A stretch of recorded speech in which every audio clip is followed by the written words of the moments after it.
Você já imaginou um homem que teve tudo o que o coração humano pode desejar? Sabedoria como ninguém antes dele. Riqueza que fazia reis e nações virem de longe só para vê-lo. Um trono inabalável. E 1000 mulheres. Esse homem existiu. Seu nome é Salomão. Mas o que poucos te contam é que foi exatamente no meio de sua glória, no auge de seu poder, e dentro do templo, que sua queda começou. E hoje, vamos entrar nos bastidores espirituais da vida do rei mais sábio que já existiu e descobrir como ele quase destruiu tudo o que Deus lhe deu, por causa do coração dividido. Salomão foi filho de Davi, fruto do relacionamento com Batseba, uma história que começou com escândalo, mas terminou com redenção. Desde o nascimento, ele carregava uma promessa. A Bíblia diz que Deus o amou desde pequeno, 2 Samuel 12, 24, 25, e lhe deu um nome espiritual, Gedidias, amado do Senhor. Quando Davi morreu, Salomão herdou um reino unificado, mas também a responsabilidade de construir o primeiro templo permanente para o Deus de Israel. E ele fez isso com excelência. O Templo de Salomão foi uma das estruturas mais impressionantes da história bíblica, com ouro puro, pedras preciosas e uma santidade que fazia até os sacerdotes caírem diante da glória de Deus. Mas ao mesmo tempo em que o templo era erguido para honrar a Deus, Salomão começava a levantar outros altares dentro do coração. Quando Deus aparece a Salomão em um sonho, em 1 Reis 3, ele diz: "Pede o que queres que eu te dê." E Salomão não pediu riquezas, nem vitórias, nem fama. Ele pediu sabedoria para governar o povo. A resposta de Deus foi tão generosa que até hoje é usada como exemplo. Porquanto pediste sabedoria, eu te dou sabedoria, riquezas, honra e paz. Salomão começou no espírito. Governava com justiça, tinha discernimento, fez alianças estratégicas. E, acima de tudo, edificou o templo de Deus, como seu pai Davi sonhou.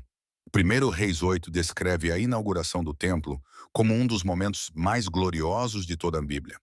O povo reunido, sacrifícios sendo oferecidos, e a glória de Deus enchendo o lugar com uma nuvem tão densa que ninguém conseguia permanecer de pé. Salomão estava no auge. Mas é aí que entra o detalhe que muda tudo. A Bíblia não ignora isso. Em 1 Reis 11, 1, ela faz uma declaração que soa como um alerta vermelho. Ora, o rei Salomão amou muitas mulheres estrangeiras, e tinha 700 mulheres como esposas e 300 concubinas, e suas mulheres lhes perverteram o coração. 1000 mulheres, mais do que número, isso representa alianças espirituais, políticas e culturais. Salomão começou a se casar com princesas de nações vizinhas para manter a paz. Egito, Moabe, Amon, Sidom, Edom. Mas essas mulheres não serviam ao Deus de Israel. E cada uma trouxe consigo seus deuses, seus rituais e suas exigências. O homem que construiu o templo para o Deus verdadeiro começou a construir altares para deuses falsos. Astarote, Moloque, Quemos. Deuses que exigiam sacrifícios humanos. Deuses que promoviam prostituição ritual. E Salomão, o mais sábio, cedeu. Salomão ainda entrava no templo. Ainda oferecia sacrifícios.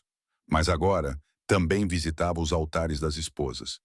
Um dia ajoelhado diante do Deus de Israel. No outro, ajoelhado diante de um ídolo de pedra. O coração estava dividido. E a Bíblia é clara. Ninguém pode servir a dois senhores. Mateus 6, 24.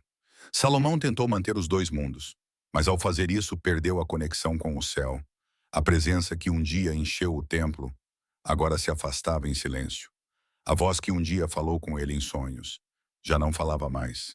Deus se manifestou uma última vez, mas desta vez não foi com bênção, foi com juízo. 1 Reis 11, 9 e 11 diz: "E o Senhor se indignou contra Salomão, porque desviara o seu coração do Senhor Deus de Israel. E o Senhor disse: Visto que isto se passou contigo, eu certamente rasgarei de ti o reino." Deus não tiraria o trono por amor a Davi, mas Salomão morreria sabendo que seu erro destruiria seu legado. E foi o que aconteceu. Depois da morte dele, o reino foi dividido. Israel ao norte, Judá ao sul. O povo que um dia se uniu em adoração no templo, agora estava quebrado, por causa do pecado de um homem. Salomão é um retrato de muitos hoje.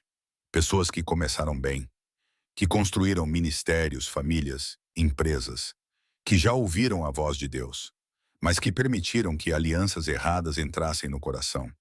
Pequenos compromissos, relacionamentos fora da vontade de Deus, altares escondidos que se levantaram no meio da vida espiritual. E quando menos se percebe, o templo está de pé, mas o coração já pertence a outros deuses. O erro de Salomão não começou com idolatria. Começou com tolerância, com acordos silenciosos, com decisões estratégicas sem oração. E o final foi um rei solitário, arrependido e consciente de que perdeu o melhor de Deus. Há um detalhe poderoso aqui. Muitos acreditam que Salomão escreveu Eclesiastes no fim da vida. E se isso for verdade, então há um final que ainda nos fala de esperança. No meio de sua decadência, Salomão escreve: vaidade de vaidades, tudo é vaidade. Eclesiastes 1:2. Lembra-te do teu Criador nos dias da tua mocidade. Eclesiastes 12:1. Teme a Deus e guarda os seus mandamentos, porque isso é o dever de todo homem.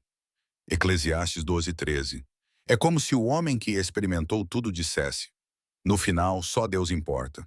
Só Ele preenche, só Ele salva.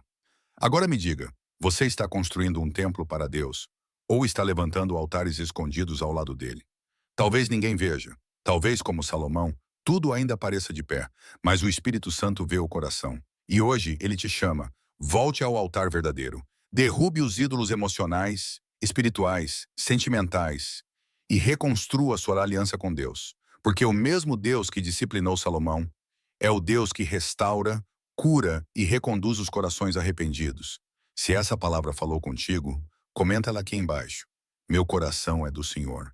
E compartilhe esse vídeo com alguém que precisa lembrar que nada substitui a presença de Deus. Se inscreva no canal, deixe seu like e ative o sininho. Até a próxima, e que o Espírito Santo te guie de volta ao altar verdadeiro.